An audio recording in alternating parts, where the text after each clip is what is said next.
So whenever I go home and see my family, the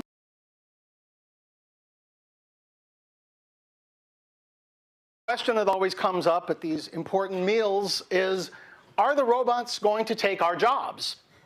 And so I tried to explain to them the real state of robotics. This is a video from last year's DARPA challenge. And try to explain to them that general purpose robotics has a long way to go, and they're, specialized things may be able to do very specific purpose applications, but just in general, there's nothing to be afraid of. And this is all they hear the whole time I'm talking. That's all they hear. So Roy Amara, the former head of the Institute for the Future at Stanford University, said that we have the tendency to overestimate the effect of a technology in the short term and underestimate the effect over the long term. Good morning. Buenos dias, bon dia, guten tag, bonjour. So I'm Ron Evans, known as Dead Program on the internet, all the important places, GitHub, Twitter, etc. I'm the ringleader of the Hybrid Group.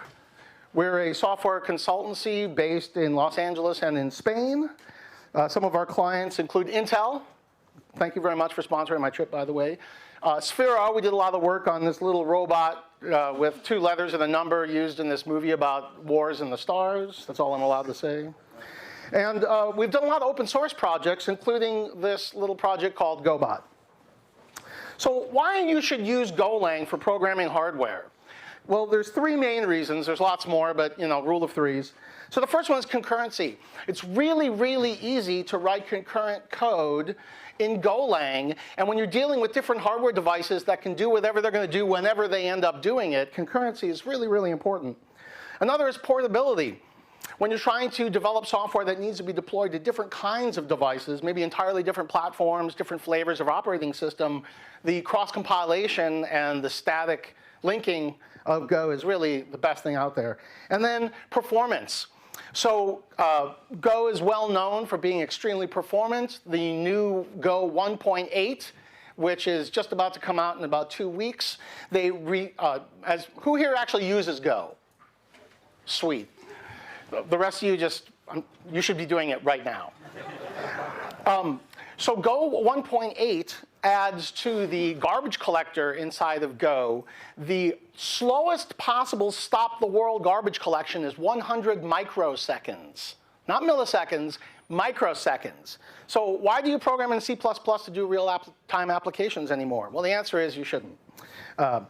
So we've all heard about the C10K, having concurrent 10,000 connections. Well, we're moving towards what I like to call 10M IoT, which is 10 million IoT devices simultaneously pumping data. These are not like over the world. This is the ones that are reporting to your company that you have to monitor.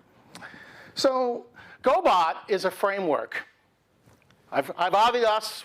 We've come out of the closet. We are a framework. I know some people think frameworks are bad. Some people think bad frameworks are bad and good ones are good. So we like to think of it as a software factory for doing hardware-oriented development, or full-stack robotics. But that's kind of long. If you want to talk about that more later. So we have 3 ways that you can use Gobot now. One of them is what we call classic Gobot, and it's when you're having just a single device that you want to control. Here's just a quick little diagram. The main concept is the robot. Robots have both adapters and drivers. Adapters actually talk to the hardware, and then the adapters provide the interfaces that drivers can then talk to. So adapters let you talk to things like Arduinos, BeagleBone Blacks, Intel Edisons. Drivers let you control things like LEDs, buttons, digital accelerometers. This way, you can have the same LED that knows how to blink regardless of what kind of hardware it's connected to. The last thing that's important is we have events. We have an event channel that is created for each one of the drivers, and then the robot can subscribe to those events, and that way we can get all of Go's wonderful concurrency. You can also use Master Gobot. Master Gobot adds, if you want to control multiple robots at the same time, you have the master, or so we sometimes call it the MCP. If you're a Tron fan, you thought that was funny. That's how we expose Gobot's own API, its external-facing API. So it consumes APIs, and then it produces them. And we have one that's already built in for a REST API. And then Metal Gobot. Middle Gobot is if you want to just call the packages for the adapters and the drivers directly yourself. You can do that now, starting with Gobot 1.0. So if you really want to go hardcore metal, we got you. All right, so let's get right to the demos, because time is short. So the hello world of things is a blinking LED. So I'm going to start with an Arduino 101, which is your basic Arduino. Who here actually has an Arduino? Yeah, exactly. Who here has an Arduino in a drawer that's covered over by a bunch of other electronics? All right. So we're just going to do a very simple little blink. So here's the code. So we have our package main. We import the Gobot packages, Gobot itself, the GPIO drivers, which is how we control LEDs and buttons and things, and then the Firmata platform, which is how we're going to communicate with the microcontroller. The microcontroller is not running Go. Can't run Go on microcontrollers yet. But we can run a program on there called Firmata, which allows us to use microcontrollers as peripherals that can then communicate with different low-level hardware devices. I mean, who says that the brain and the body have to be in the same chassis? That's a human problem, right? All right, so our main function, we have our adapter. So we call the Firmata package new adapter, and we pass in the port, which is how we're going to communicate with it. Our LED with our new LED driver on pin 13 to use that adapter. And then the work that we're going to do. The work is every 1 second, LED.toggle. So it's off, turn it on. If it's on, turn it off. And then we construct our robot. We say our new robot named BlinkBot. And it has one connection, which is the adapter, one driver, which is the LED, and then the work that we're going to have it do, and then start it off. We do this so that we can make sure by the time your work gets started that all of your connections have already connected and all of your devices have already started. That way, when your work that you're supposed to be performing, because again, we're trying to take the patterns that you're going to need consistently when developing physical applications and then utilize them easily. All right, so let's see if the demo gods favor me today. Let's see. Am I in the right directory? Oh, demo, that's right. This is how you know it's real. All right. So we're running the code and our blinking LED. Thank you. Good night. No. All right. So now let's get into some basic I/O. All right, we said hello world, but we need kind of a ping of things. We need to know that both input and output are working. So we're going to use that same device, but we're going to plug a few things onto it here. So I'm going to take this and I'm going to connect to it a Grove shield, which lets me plug things in without actually worrying about where everything's set in the breadboard, because who has time for that when you're giving a talk? So then let's look at the program that we're going to run here. So it's very, very similar. Okay, still using the GPIO package, still using the Firmata package. We still initialize the Firmata adapter to talk to the Arduino. But now we have two devices. We have the LED, this time in pin digital 2, and we have a button, which is in pin digital 3. And the work that we're going to do is we're going to say button.on GPIO.buttonPush. And then we have a function, a Go function. So when that gets called, go LED.toggle. So what this is actually doing is a really, really major improvement to Gobot 1.0. This is actually creating an event channel, subscribing to it off of the button, making sure that the events come through are selected only for the button push, and then calls your Lambda with the data that's been passed into it only when it's appropriate. And then it takes that Go routine and puts it to sleep. So basically, you get all of this concurrency that you're going to need, because this pattern you're going to use over and over and over again, every single type of hardware device you want to connect to.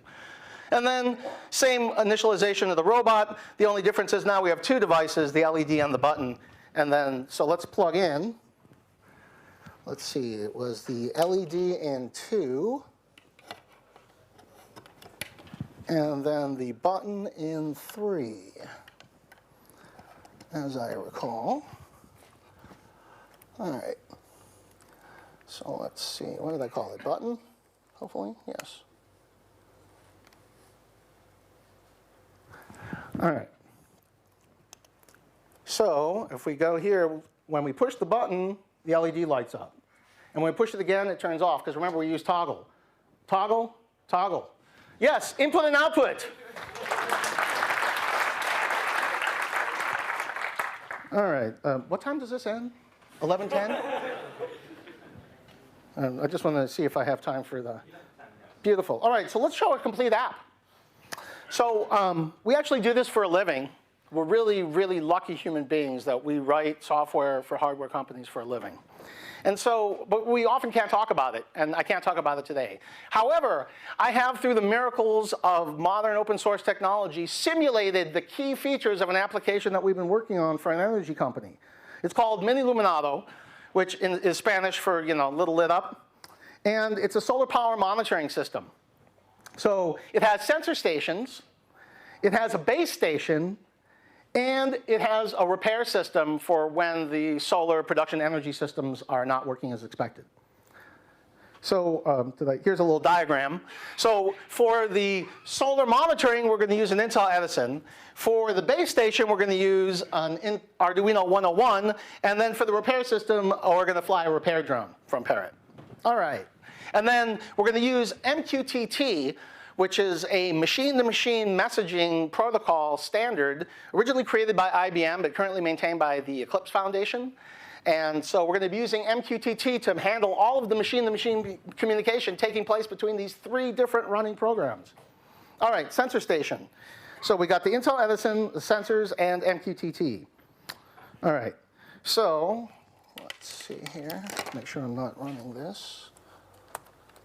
Good. All right, so let's unplug this. So here's my Intel Edison. Actually, this is the Edison here. It's just this little tiny board. This is an Arduino compatible breakout board. And this is the battery, because I'm running this off the battery. Right now, it is connected to my gateway. I have here a Intel NUC, which is a little network utility computer. It's running a Wind River Linux, which is a carrier-grade Linux. So I know this looks like a bunch of toys, but it's really serious stuff. So this is running the MQTT server as well. I'm sorry, what was my closing ending time? 11:10? Yes. OK, beautiful. All right, so let's plug in. Well, let's see, what are we showing first? Oh, we're going right into it. All right, so I'm going to take my shield from before, and I'm going to plug it in here. Wait, if I plug it in the right way. There we go. The other left. All right, that looks good. And so what we need here is we need our sensor, which is a, well, let's look at the code real quick here. So we're going to go over this kind of fast. So we have a bunch of packages, Gobot again. This time we're using the AIO drivers, which is for analog input and output. We're using the I2C, or I2C as the serious graybeards call it, gray hairs, beards and hairs. So that's I2C is a communication protocol used for inter-chip communication right on the board itself. So then we have the Intel Edison platform. That's how we're going to provide the interface to the low-level I/O, and then the MQTT platform. So all of these things together. So let's look at the code. We initialize our Edison adapter. We turn on our light sensor and our screen. Then we have our second adapter, which is the server, which is communicating with our MQTT server. And then the work that we're going to do. So the first thing is, when our light sensor has data, we're going to set our variable equal to that data. That way, most of the time, sensors provide data a lot faster than physical things can respond. Servos can't move as quickly as you can read data. So we want to separate those things. Another area where Go's concurrency is quite helpful.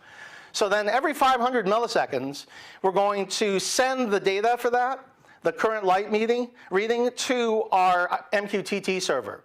We're going to server.publish to this topic. MQTT topics are a little bit like URLs. And then we're going to send the data. And then every 250 milliseconds, we're going to clear the screen, write the data onto the screen, and then based on that data, change the color of the backlit LCD. And then the work that we're going to do is simply, the robot itself is simply add the 2 connections, add the device, and start. All right. So let's see if I have a connection to my Edison. Yes. And let's plug in our sensors. So let's see, the light sensor was in 0, as I recall.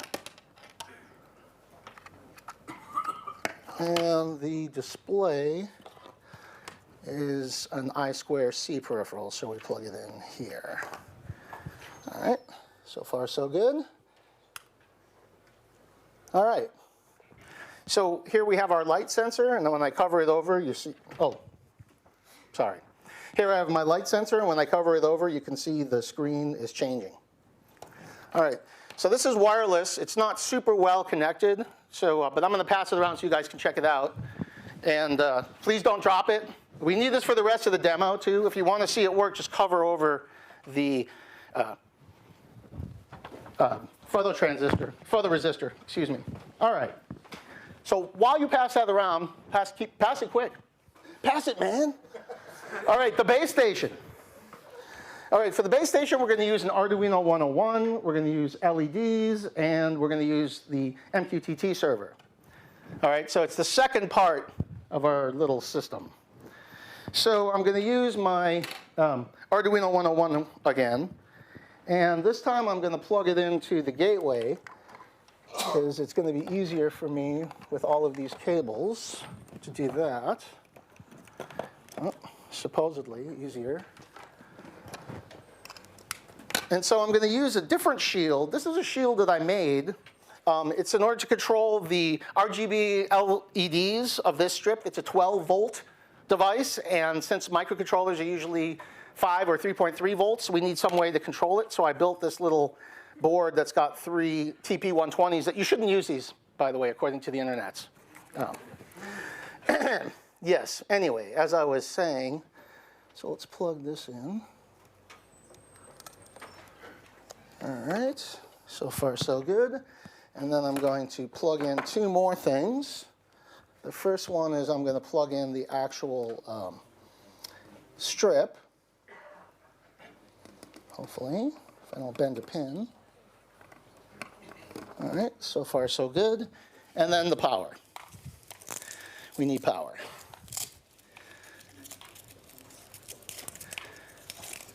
All right, since we need power to control the LEDs. All right, so a little, and so here's the code for the base station. So we're using the Fermata platform again, we're using GPIO again, and we're using MQTT again. This time we're actually declaring our board and our different adapters and devices separately as pointers, because we're going to write some functions later that are going to use those. That way we don't have to put everything into this giant work routine. Right? We can have some better encapsulation, proper architecture of modern software. Yes. So, so our main function here, we're going to use the Gobot API just to see it. We're going to literally look at it for 1 second. The board is connected as it was before. We have the RGB LED driver for this strip. We have our base station, which is going to get data from the light and from the drone. Oh, whoops, that's the third part. And then the work that we're going to do, when we get light data, we're going to translate that light data, and then based on it, we're going to display the light level. This is an information radiator. You ever built a Travis build modifier that shows a red light? If you haven't, you should. You put it up in the office, giant red light. Works great. So when the drone data is sent, depending on the flight status, if it's flying or not, if it's flying, we're going to blink the LEDs. Otherwise, we're going to stop. And then we have a couple of those functions. When we display the light level, we look at the light level. And depending on how bright it is, we either display green, the system is working correctly, blue, not so good, or red. Kind of the same color you see on the system, which may make it back to the back by the end of the talk. You can't blame them. It's really fun. All right. So let's go and run the code, hopefully, on the gateway. I don't see any light. Why no light? There we go. Helps to plug things in. All right. So we're actually seeing the colors. Only the person who's playing with it can see, but and the people next to them. So if you cover over the little photoresistor, ooh. No hands. All right, we haven't even gotten to the good part. All right, so we're going to just kind of keep that running. All right, Robo. So we actually have this API built in. I don't have time to show you everything about it, but it's built in React, and you can actually, through the magic of binary compilation, you can actually create all of your static assets and package them all up right into your Go application so that you have a single file that you deploy to production. Did you get that? Oh, man. So let's take a look at it. So this is Robo, and it's running on the gateway. And it shows we have a single device running, or robot, which is our base station. And we see that we have Fermata and the two MQTT connections for our virtual devices. Literally, that's all I have time to show you, but it's in there. You can check it out, robo.io. So now how do I get rid of this? Oh, wrong one. Oh, wait, no, right one. Oh, phew. All right, so we saw that. Cool. All right, the repair system. How are we doing? Oh, plenty of time. The repair system uses our parent mini drone, a DS3 controller. I'm kind of an Xbox gamer, but I like PlayStation controllers for flight. It's weird. And then MQTT, which is going to coordinate this all. So I'm going to run this program. So remember, right now we have two programs running. One on the Edison, one on the gateway, and now I'm going to run the third one on my computer because I don't have time to set up any more gear. All right, and so this is the final phase of the mini Luminato system. It's the repair system. So when things go wrong out in the field, well, naturally, this is the modern era. You send a repair drone with the replacement part, of course. So to fill in for a more serious drone, since I know some people are kind of scared of drones because there's very bad drones, so I'm going to use this Parrot mini drone, which is a toy drone. I've got my little worker here on the front. That's Kelsey Hightower. He's helped us make Go fly more than once. All right, so this is actually a complete Linux machine.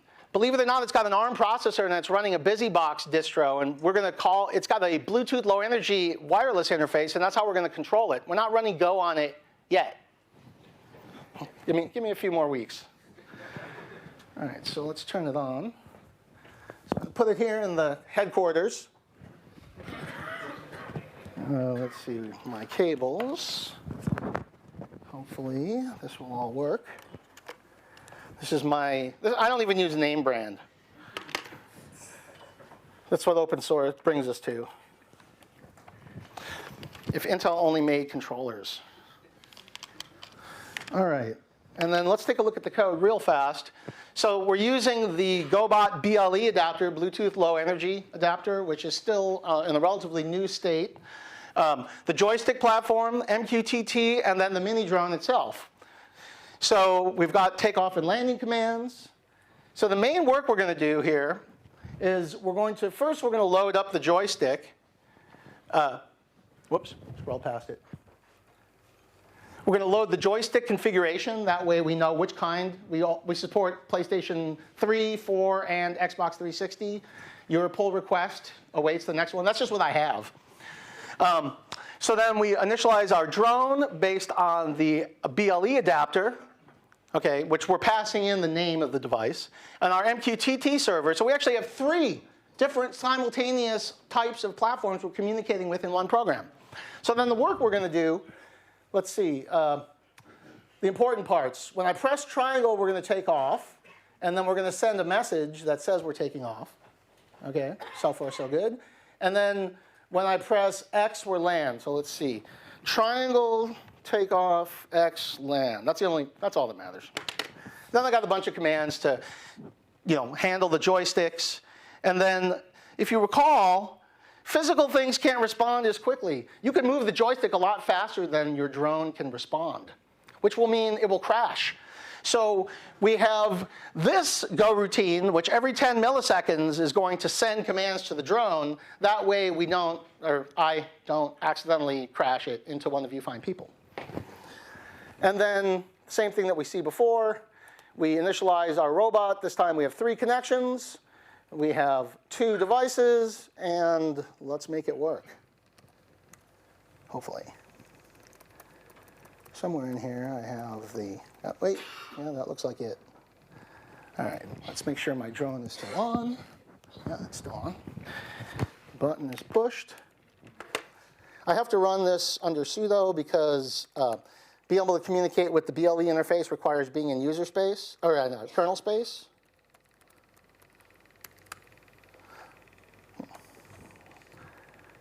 Let's see here.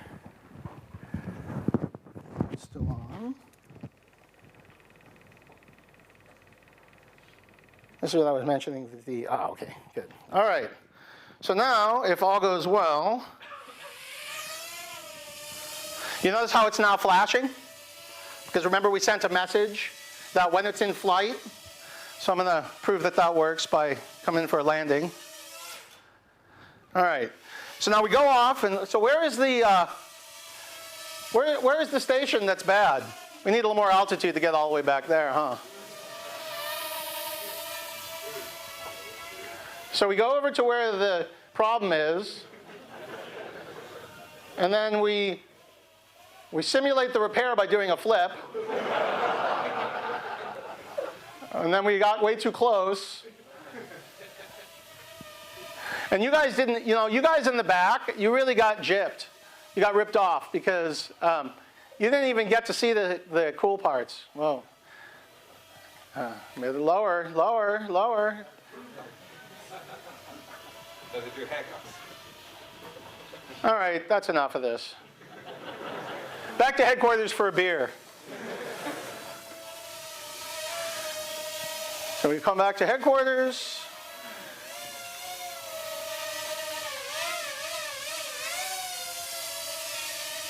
We've been drinking at lunch. Voila!